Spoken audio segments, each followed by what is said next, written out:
আজকে আমরা এসেছি এখানে শ্রীভূমি শহর মণ্ডল সভাপতি কিশোর দে মহাশয়ের কার্যালয়ে।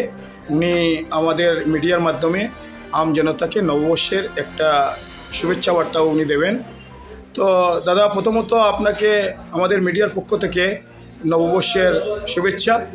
এই যে 2025 নববর্ষ যেটা আসছে, এই নববর্ষের প্রাক্কালে আপনি জনগণকে শহর মণ্ডল সভাপতি হিসাবে কি বার্তা দিতে চাইবেন? দু চারটি কথার মাধ্যমে অবগত করুন। প্রথমে আপনাকে স্বাগত জানাই ভারতীয় জনতা পার্টির এই জেলা কার্যালয়ে, আর আপনাকে এবং আপনার নিউজ চ্যানেলের প্রত্যেককে আগাম শুভেচ্ছা জানাচ্ছি ইংরেজি নববর্ষ 2025-এর।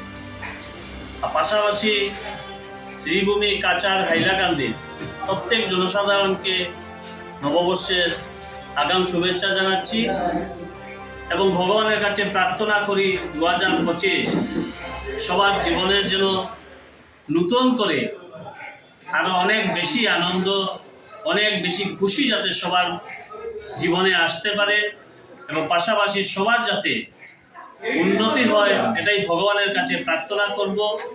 এবং দেশ যেভাবে এগিয়ে চলছে, আমাদের বিশ্বাস 2025-এ ভারতবর্ষের প্রধানমন্ত্রী নরেন্দ্র মোদীজির নেতৃত্বে এবং আসামে ডক্টর হিমন্ত বিশ্ব শর্মার নেতৃত্বে দেশ এবং প্রদেশ একসাথে এগিয়ে যাবে এবং 2025 চলতে চলতে শেষ পর্যায়ে 2026-এ ভারতবর্ষ বিশ্বের মানচিত্রে অন্য এক জায়গায়